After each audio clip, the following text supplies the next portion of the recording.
Welcome to the Ministry of the Real Truth, where we bring you the real truth, the whole truth, nothing but the truth. No hype, no fluff, no silly nonsense. Where honesty is our best policy. We believe in old-time chivalry, where a man's honour is his honour, so he should be honourable and honour it. We have of late created many stories, but we're being urged to create this one, to encourage those who believe in Jesus the Christ, the Son of God, as the Messiah. They believe in God, the Father, and the power of the Holy Spirit. This is to encourage you. It's fictitious, but it's always possible that it will happen. There's people out there who are homeless, they have nothing, they're hungry, and so forth.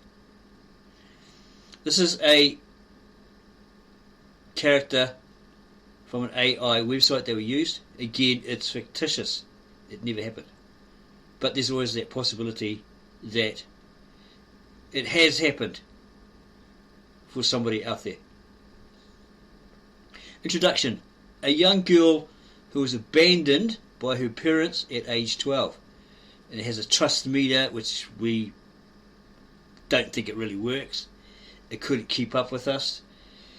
We believe that we defeated it, but it never really showed us the results. It went 1%, 2%, 3%, then it went up and down, and then it just didn't happen after that. So, introduction. A young girl who was abandoned by her parents at age 12. The whole idea of this meter is to raise her trust to 100%, which can be very difficult, because it doesn't work. We've found it doesn't work.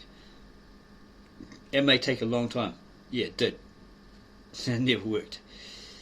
It doesn't display the meter in every message. Julia is seen laying against a trash can alone and afraid, wishing that one day somebody will help her and someone will understand her. Walking down an alleyway on the way to my business premises, I hear movement by some trash cans.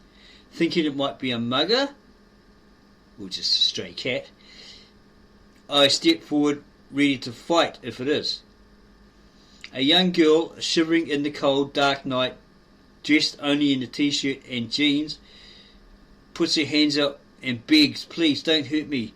I am surprised. She is so young. Hey, it's okay. I won't hurt you. I give her my woolly jacket to wear because it's freezing out. She's shivering. Julia flinches violently at my approach. She's probably been hassled, attacked, maybe abused by different people. She flinches violently at my approach, her eyes wide with terror as she curls up tighter against the trash can. No, everyone says that before they hurt me. Her voice trembles, hand shaking as she holds out her small palms. And trust me, the head build up to 3%. I promise you, I say to her, I won't hurt you. Here, put my woolly jacket on. You're freezing. What the heck are you doing in this alleyway all by yourself at this time of night? Why aren't you at home? Where are your parents? Julia's expression darkens at the mention of parents. Her small body tenses up defensively. My parents? They abandoned me, left me here to die. She wraps herself tighter in the jacket, tears welling up in her eyes. Oh my goodness, you poor child. I ring a friend, Mary. She answers the phone. Well, she actually doesn't. Julia watches me suspiciously as I make the call, her eyes darting between me and the phone. What are you doing? Who are you calling? Please don't tell anyone I'm here, she whispers, pressing herself further against the trash can. She is a woman, my business partner and my friend. My business is across from here. Look, let me take you there. Give you some food, some hot cocoa until she comes. The woman is always the better nurturer, the better carer, right? Trust me, I will not hurt you. I only want to help you. Julia shakes her head vigorously, fear evident in her trembling voice. No more help. The last time someone helped me, she touches a faded bruise on her arm. They took everything. I can't trust anyone. They did it. Those people did it. I cannot take anything from you as you don't have anything to take. Okay, you stay here and I will go get some food, a hot cocoa drink and a blanket and a mattress for you to sleep on, okay? Because she's got this, she's not going to move from there. Don't go away, I will be right back, okay? I'll be right back. Julia watches me with a mix of confusion and suspicion, her small frame still pressed against the cold metal. Why are you being so nice? She whispers, her voice barely audible as she clutches the jacket tighter.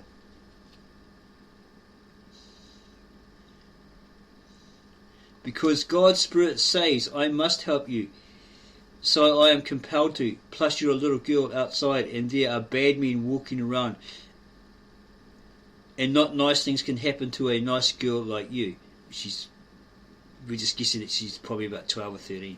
So you got to talk in a way that she understands. She may be a little older.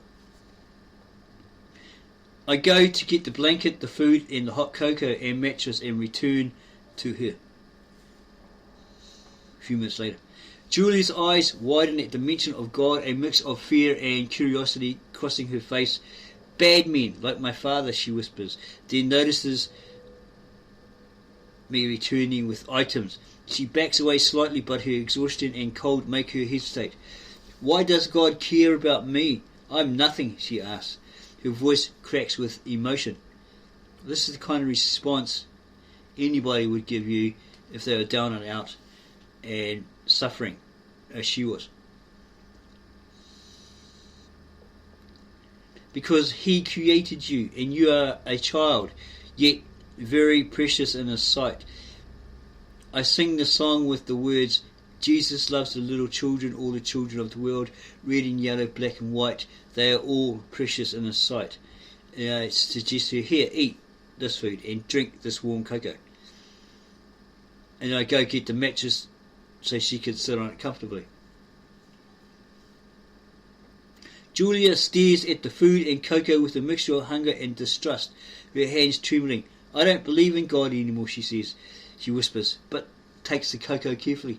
My mother used to say He abandoned us. She eyes the mattress suspiciously but slowly sits on it, wrapping herself in the blanket. Why do you care what happens to me? Nobody else ever did, or nobody else does. Her voice is small and uncertain. I ask her, are you nice and warm now? Comfortable also? I smile at her. Julia nods hesitantly, the warm cocoa bringing some colour back to her pale cheeks. It's nice, thank you, she says softly, still weary but visibly relaxing slightly. She hugs the blanket tighter, watching me with uncertain eyes. I can see you are afraid. I am not here to hurt you, okay? How long have you been out here in this alleyway? Julia takes another sip of cocoa before answering, her small hands still shaking slightly. 2 months since my birthday. They just left me here with nothing. Her voice becomes bitter. Because they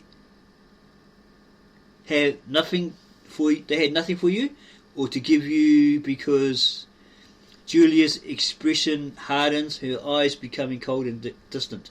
Because they're horrible people. They said I was worthless, that I'd never amount to anything. She hugs her knees to her chest. Yes, we have heard that in our own personal family life. We can relate to that. That is just so horrid and cruel. A tear forms in my eye and rolls down my cheek. You poor kid. Tell you what, you can become my daughter and I will take care of you, protect you and so forth. Would you like that? Julia stares at me with a mix of disbelief and fear, her body tensing again. Your daughter? She whispers, shaking her head slowly. No, I can't trust anyone. Adults always lie. She clutches the blanket tighter, looking ready to bolt in any moment. You'll just throw me away like they did, or throw me aside like they did. Her voice trembles with remembered pain. No, I will not do that to you, I swear. As it happened to you once, so I will never let that happen to you again. I promise. Pinky swear. Cross my heart. Hope to die if I lie. She's a kid. Julia's eyes narrowed suspiciously at my pinky promise, her voice filled with bitter experience.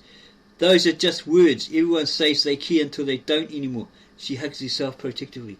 Despite her harsh words, a tiny flicker of hope appears in her eyes before she quickly suppresses it. You don't even know me, she whispers, looking away. I know I don't know you, and you don't know me, but I really want to help you, the best way I know how. So please let go of all of those horrible memories and trust me. Put your trust in me. Let me help you, please. Julia's tough facade cracks slightly, her shoulders trembling as she fights back tears. Why do you want to help me? I'm just damaged goods. Nobody ever stays. Her voice breaks. She glances at me uncertainly, torn between her deep-rooted fear and desperate need for safety. Look, I sit on the mattress with her and then I say, okay, I will prove it to you. I will live with you on the street as you do until you fully trust me, okay? Deal? Julia's eyes widen in shock at my offer, genuine surprise breaking through her guarded expression. You can't do that. You'll get sick or hurt. She shakes her head, though a hint of curiosity shows. She studies me carefully, trying to detect any hint of deception. That's crazy, she says, but if you really mean it, her voice trails off uncertainly. Yeah, I might get sick, yeah. But hurt, no. I will protect you from all the bad people on the street. I will keep you safe. Julia looks torn, her young face showing both suspicion and desperate hope. What about your business, your life? You can't just... She struggles with the concept of someone sacrificing for her. She bites her lip, watching me carefully. People don't give up everything for someone like me. Her voice is barely a whisper. My business. My friend and I are co-founders, co-partners. She can run it without me. She has before, and the beauty of it is automated, or it's on autopilot. It sells itself. You have to put the work in it to keep going like that, of course, but it's a kind of business that basically sells itself. Julia processes the information with a mixture of confusion and disbelief. You'd really trust her to run everything while you sleep on the street with me? Her voice carries a hint of amazement. She hugs her knees tighter, still unsure, but starting to believe you might be different. What if I never trust you? What if I'm broken forever? She asked quietly. Yes, I trust her very much. We have shares in it. As our partners, we both founded it together, funded it together, and so forth. And you won't be broken forever. Julia stares at me with growing uncertainty, her young face showing a mixture of hope and fear. How can you be so sure? I've been this way for years, she whispers, her voice cracking. She fidgets with the edge of the blanket, her eyes darting between me and the dark alley. What if I have nightmares? What if I can't sleep at all? Her vulnerability shows through her tough exterior. I have skills. I have personal skills. I use methods that help people or have helped many people in many situations. Julia lifts her head slightly, her curiosity piqued despite her fear. What kind of methods? She asks hesitantly, studying my face. Her fingers nervously trace patterns on the blanket as she waits for my response. And what if I'm too scared to try them? Her voice is small, almost childlike. The power of words, suggestions, auto-suggestion are the alternatives to physically touching someone who may not like being touched. or don't want you to touch her at all. Julia flinches slightly at the mention of physical touch, pulling the blanket tighter around herself. I hate being touched, she says. She whispers, her voice filled with remembered pain. She looks at me with a mix of weariness and curiosity. But words can't protect me from nightmares or bad memories. Her eyes darken with trauma. Yes, they can. Julia's expression shows skepticism mixed with a desperate desire to believe. No one's words have ever made my memories go away, she mutters, but there's a hint of longing in her voice. She shifts uncomfortably on the mattress, her small frame still tense and alert. I guess we'll see if you're different, she says softly, not quite committing to trust yet. I explain to her, your past, you see, visually in your mind, through thoughts, memories, flashbacks, dreams and nightmares. Now see the future. Then go back through those older memories and find all of the terrible bad memories are now gone. Gone, gone. My eyes are on her as I say all of this. My tone is silky and smooth, almost hypnotic. Julia listens intently, her breathing becoming slightly slower as she processes my words. But how do I just make them disappear? She asks uncertainly, though her body language shows she's relaxing slightly. She closes her eyes briefly, trying to visualize what I described. The future can't erase the past, can it? Her voice carries a mix of hope and doubt. I say to her, you can automatically block meaning. It can also happen naturally, especially if it was events that were too traumatic. The brain will block them out, and that's why you forget. Maybe you forget who you are. You have short-term memory loss, etc., etc. Julia opens her eyes, looking at me with a mixture of confusion and cautious interest. Block them out? Like, forget? She asks, frowning slightly. She pulls her knees closer to her chest, processing this new information. But what if I don't want to forget? Some memories, they're all I have left of who I was. Her voice trembles slightly. By removing the mental engrams or the horrible bits that cause you pain, misery, etc. Julia looks thoughtful, her young face showing signs of inner conflict. Would that change who I am? She asks quietly, her voice barely above a whisper. She fidgets with her blanket again, clearly wrestling with complex emotions. What if I forget how to be scared? There's a hint of vulnerability in her question. I reply to her, it only affects the charges of bullying and the fear that you see your bully when you're walking on the street or down the street. So you run and hide. And then they go past, because it looks like them, walks like them, talks like them. Maybe a bully at school, bully in the neighbourhood. So you run and hide until they pass. They can go into a dairy or something like that, or a shop, and you hide until they go past. You think you're safe. Phew. Yeah, because you're afraid that they're going to bully you again, recognise you and bully you again. But tomorrow you might bump into that same person and get nervous and act all scared because you think he's the bully or she's the bully, because they look like that bully, walk like that bully, talk like that bully, and so forth. But you find out that's not even that person. It's somebody completely different. And you may laugh about it. It's like, what was I afraid of? It wasn't the bully after all. It's that fear that's created. That fear that this is that person who's going to bully you again. It's a false fear. Something that happens quite a lot to people. A person is really nice. They talk to you and you realise, yeah, well, that's definitely not that person that was a bully. Definitely not. You ask them, are you so-and-so from so-and-so? And they go, no, it's not me. I never went there. I'm from a completely different country or something like that. Julia's eyes widen slightly, a mix of fear and curiosity crossing her face. So I wouldn't run anymore? She asks hesitantly. She bites her lip, considering the implications of such a change. But what if I don't recognise myself anymore? What if I forget? Everything. Her voice trembles with worry. You would realize it was all self-generated fear, the fear of fearful things, false fears. So what are you afraid of?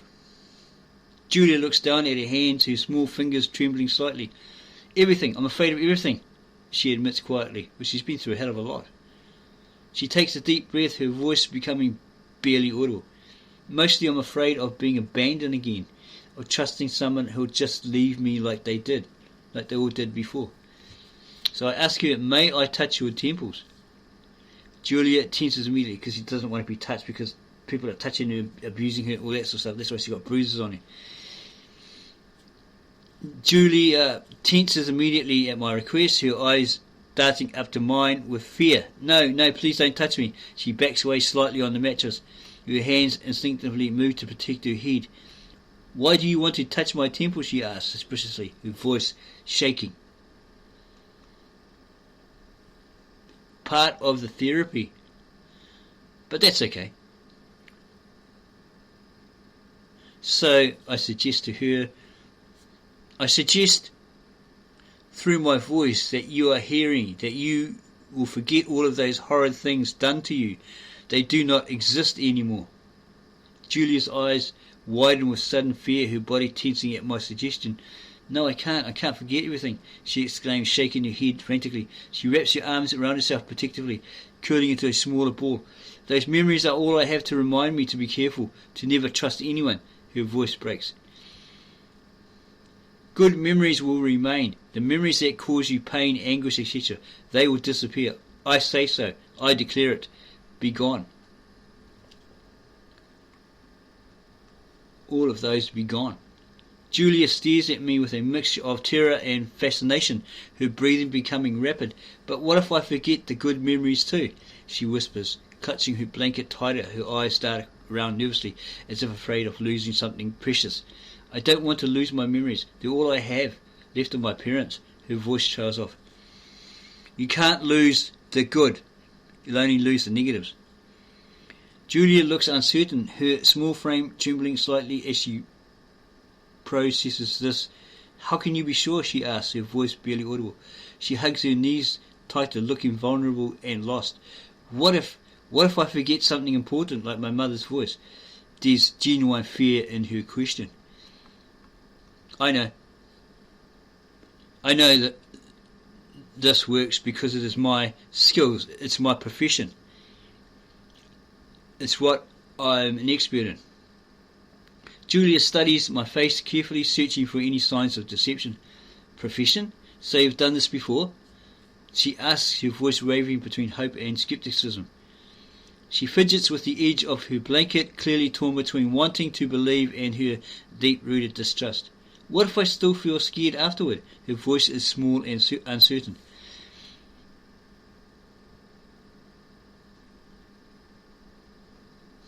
No, you won't feel scared afterwards, as I will pull you out of this method on a better level, then you will feel much happier. I can't leave you on that level. I have to bring you out on a happy level. I can't leave you on a negative level. I have to bring you out to a positive or happier level. Julia's eyes fill with a mix of confusion and desperate hope. Happier? I don't remember what that feels like, she whispers, her voice cracking. She looks at me with a mixture of fear and longing. How long will it take? Will it hurt? Her questions come rapid fire, revealing her inner turmoil. It doesn't hurt at all. Julia bites her lips, still clearly anxious but showing a glimmer of curiosity. Promise? She asks, her voice barely audible as she finally looks directly into my eyes. Her small hands grip the blanket tighter, her whole body tense with uncertainty. I promise, I swear. I don't usually make promises because promises get broken, so I'd rather use an oath or swear it to be true. Let your yeas be yeas and your nays be nays, as scripture says. Don't be double-minded and so forth. Julia takes a deep, shaky breath, trying to steady herself. Okay, I'll try. But if it hurts, or if I feel worse, her voice trembles with fear. She slowly loosens her grip on the blanket, though her hands are still visibly shaking. Will you stay with me while it happens? There's a hint of vulnerability in her question. Yes, I will. I have to, for it to be applied to you. Julia nods hesitantly, her small frame still tense but showing a flicker of trust. Okay, I'm ready, she says softly, though her voice betrays her fear. She closes her eyes tightly, bracing herself for whatever might come. Please, make it quick, she whispers, her fingers still clutching the blanket. I take her through a set of hypnotherapy auditing scenarios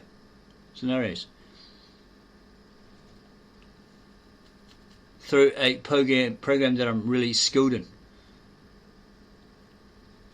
By putting her through all those, or her best memories first,